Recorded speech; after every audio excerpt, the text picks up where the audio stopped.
Today's show is sponsored by ExpressVPN. Only noobs go online without protecting their data. Don't be a noob. Protect yourself today at expressvpn.com/inside. Welcome to Inside Gaming. I'm Brian. It's weekend roundup time. Okay, so guys, Battlefield 2042 is coming out in just about a month. So let's talk about the recently finished early access beta because it had some issues that could be a bad sign for the final product. I know a beta had bad issues. It does happen, but there are some ominous signs here that we're going to get into. So the headline here is that several reviewers noted that the beta suffered from performance issues on both PC and consoles. Don't feel bad, Battlefield 2042. Performance issues happen to all of us when we get older. I know, but you know what? I'm going to stop that thought right there. So let's get into what some reviewers found. The YouTube channel Skill Up ripped the beta in a video titled Battlefield 2042 is in very, very rough shape, saying, to put it charitably, it runs poorly on PC and not well at all on next-gen consoles.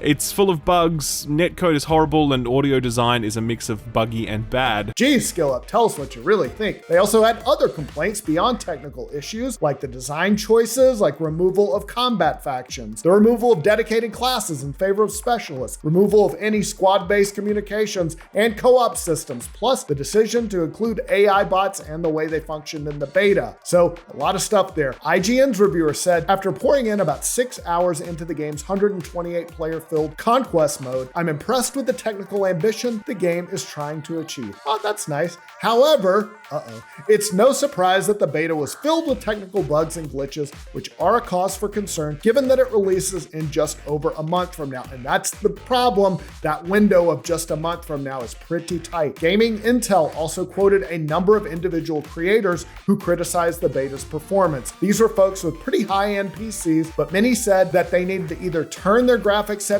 down or suffer from poor frame rates. Two creators, both who were using an RTX 2080 Ti card, reported that they could only get 80 to 90 FPS depending on the action on screen at 1080p. Again though, these are high-end rigs. Another player with an RTX 3080 said they felt like the game was stuttering a lot and they didn't get the amount of FPS that they would have expected with a high-end GPU. And again, if high-end PCs are having these issues, not great for the rest of us. That player had to resort to turning all of their settings down to medium and only achieved around 120 FPS at 1440p. The Washington Post's reviewer played the... I spit on the camera. That's not good. That's not good at all. Am I blurry? Can you see me? I literally spit on the camera and had to wipe it. The Washington Post's reviewer played the beta on an Alienware laptop. Why would you do that, first of all? With an Intel Core i7-9700K CPU with 16 gigs of RAM and an RTX 2070. Okay, all right, those are pretty good specs. They said that the game looks stunning with rain swirling and foliage swaying in the wind as you play. That's nice. However, again, they added that DICE emphasized in the preview briefing that the team had added a lot of fixes and polish that would not be seen in the beta, but still there were a good number of bugs. VG247 also raised concerns about performance, saying the game simply doesn't run well. On an i7-9700K and a 2080 Ti, I constantly had to turn down settings just to try to get a consistent frame rate at 1440p. They added, I know this is a beta, but it's worryingly wobbly for a Battlefield, especially given that it doesn't look that much better than the most recent games. Now, I know what you're thinking. It's just a beta. This isn't uncommon. When this happens, developers typically will blame this on an old build. They'll say the beta branched off a while back and that the newer build's a lot more polished. DICE has said pretty much the same thing about this beta, but maybe that's not true, which is very worrying. Battlefield insider Tom Henderson claimed in a report that the Battlefield 2042 beta may be much younger than EA and DICE have said. EA has said in the past that the beta was branched from our full release client a few months ago, and DICE added that they'd fixed most of the beta's bugs for the launch version. But Henderson quoted sources within DICE who said something very different, that the build is from this past early to mid-September. That's like a month ago, and if that's true, it could could mean that the problems will be harder to fix because, again, it launches in a month. DICE sources also told Henderson that the development of the game has been troubled, with management not being committed to the project and also not being responsive to problems when they're brought up. So, sounds like there's some behind the scenes drama. Now, to be fair, lots of reviewers had things that they liked as well. Lots of people liked the Tornado in-game event. It happened randomly. It was varying degrees of severity, so that was really cool. But obviously, performance is a huge deal because if that's bad, it kind of overshadows everything else. Just ask Cyberpunk 2077. Well, all right, that game had a lot of other issues too. Battlefield 2042 comes out November 19th for PC, PS4, PS5, Xbox One, and Xbox Series X and S. So hopefully by then, they've got all this sorted out. We will get to the rest of the stories in just a second. But first, guys, let's talk Stamps.com. If you have a small business, guys, you know just how valuable time is. So why are you wasting time at the post office? There's the drive, there's waiting in line. Stamps.com lets you mail and ship without leaving your desk. Stamps.com brings the services of the US Post Office and UPS shipping right to your computer. All you need is an internet connection and a printer. So whether you're sending invoices, sending out Etsy packages, or you got a full warehouse shipping out orders, and God bless you, you're a big baller if that's true, Stamps.com makes your life easier. Plus, you can get discounts on shipping. And with Stamps.com's Rate Advisor tool, you can compare rates and timelines to find your best option. Save time and money with Stamps.com. There's no risk, and you get a special offer that includes a 4-week trial, plus free postage and a digital scale. No long-term commitments or contracts. Just go to Stamps.com/inside for your 4-week trial, plus free postage and digital scale. That's Stamps.com/inside. Stamps.com. Never go to the post office again. All right, let's get to the rest of the stories. After a fan backlash, Ubisoft is delaying the first test of its newest Ghost Recon game. I'm talking about Ghost Recon Frontline, which was criticized by fans for a battle royale-ish mode. People thought they were trend chasing. That led to a lot of downvotes and a big backlash. Then this week, Ubisoft announced that the closed technical test of Ghost Recon Frontline has been delayed indefinitely. They were pretty vague in their statement about why, but they said that the development team is dedicated to creating the best experience possible. They added that we'll share details on the new date for the closed test as soon as we can. So clearly, this is because of the backlash. So remember when Fortnite started an imposters mode that was very suspiciously like Among Us, to say the least? Well, they're finally acknowledging it. Better late than never, guys. In a recent blog post about Fortnite's new 18.20 patch, Epic notes that the update, quote, brings improvements to imposters, the game mode inspired by Among Us from Inner Sloth. That comes a few months after they introduced the mode without any credit to Among Us or Inner Sloth, which led to some very hurt feelings over there. But now everybody's playing nice, even hinting at a collaboration. In a very friendly Twitter exchange, Fortnite's account said they were big fans of Among Us, adding, "We never got to talk about how you inspired us." You never got to talk to him because you never took the opportunity to talk to him.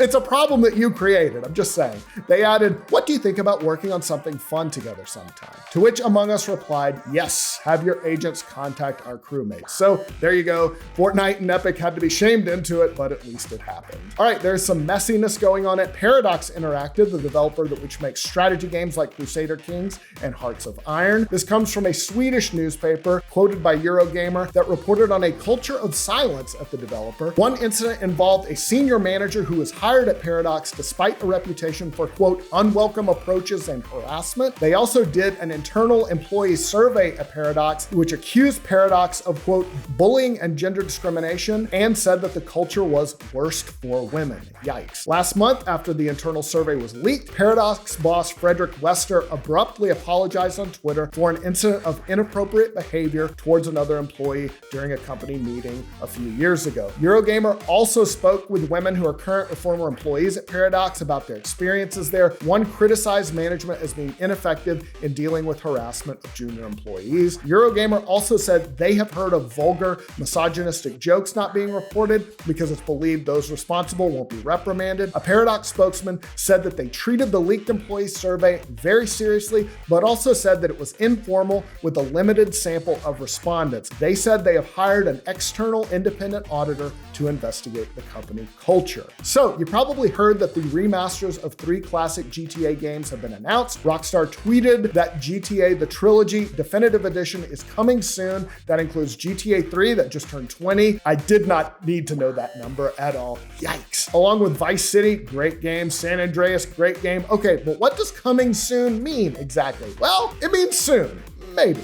Rockstar has said officially that it will release later this year for consoles and PC and mobile in 2022. Now, insider Tom Henderson says that the trilogy is scheduled for very soon, November 11th. That's pretty soon. Meanwhile, Video Games Chronicle cited a Polish publication which said they'll be released physically in December. So maybe digital in November, physically in December, but the physical will only be for PS4, Xbox One, and Switch. Oh, and the old versions of the games are being pulled off Steam, which sucks. Also, they gotta license all that music because I'm going to be spending most of my time just driving around in Vice City. So get that done, guys. All right, time for a 5-second review.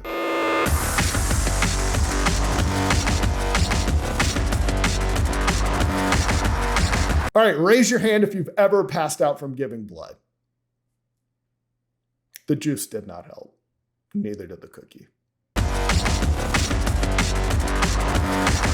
All right, let's talk about the games coming out next week. First up, Dying Light Platinum Edition, the ultimate open world zombie survival game. Rove an infected world where only the strongest will make it. Master your combat skills to fight monsters of all kinds, both human and the undead. Parkour through the roofs, craft weapons, and help other survivors while you're confronting your own nightmares. Yikes. It comes to Switch October 19th. Into the Pit, a fast-paced retro FPS roguelite. As a member of a family of lore-hunting mystics, you are summoned to a cursed village drawn by rumors of a demonic portal. I wouldn't be drawn to that rumor. I would be like, I'm gonna stay away from anything involving the words demonic and portal. Dark magics have overwhelmed the village, and it's up to you to rescue the survivors and grow your powers and journey forth into the pit. It comes to PC and Xbox One October 19th. War Mongrels is an isometric, real-time tactics game that takes place on the Eastern Front of World War II. Dynamic and tactical gameplay with stealth elements tightly packed into a dark, fascinating story. Play on your own or in online co-op. Comes to PC October 19th. YouTuber's Life 2. Become the best YouTuber in the world. Why would you want that? Collaborate with legendary celebrities, explore the city of fame, find out hidden stories, and follow trends to create viral content. I know you guys are stoked about this one. Live the life of an emerging superstar. Fame, fortune, and fans are waiting for you. It comes to PC, PS4, Xbox One, and Switch October 19th. Y'all are like, Brian, you work on YouTube. Shut up. Healing Spree. Healing Spree is a tongue-in-cheek hospital simulator featuring co-op for up to 4 players. Play as doctors on call to diagnose, help, and treat as many patients as humanly possible while maintaining your sanity and friendships. That sounds like ER.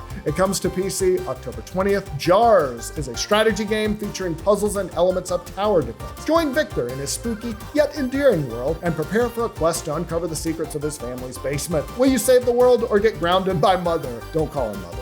It comes to PC and Switch October 20th. Robot is an adventure about a robot saving her home from a dark crystalline force. Set up on a biopunk space station bursting with fantastic plants and aliens. Comes to PC October 21st. Resident Evil 4 VR. Explore the iconic world of Resident Evil 4 in this all-new version entirely made for VR. Step into the shoes of Special Agent Leon S. Kennedy on his mission to rescue the US President's daughter, who has been kidnapped by a mysterious cult. It comes to Oculus VR October 21st. Sands of Aura is an open-world action game with a fantasy setting of a realm in its twilight, a world buried beneath a sea of sand. Sail across the sand seas to return life to a dying world in an unforgettable experience that is equal parts engaging story and unrelenting Souls-like combat. Comes to PC October 21st. Tandem: A Tale of Shadows redefines the puzzle platformer genre with unique gameplay and exceptional aesthetics. Help Emma and the teddy bear Fenton solve the mystery of the disappearance of the famous magician Thomas Kane. Comes to PC, PS4, Xbox One, and Switch October 21st. Jumanji, the video game, Enhanced Edition. Unite in adventure and laughter in the action-packed game of Jumanji, the ultimate team challenge for those seeking to leave their world behind.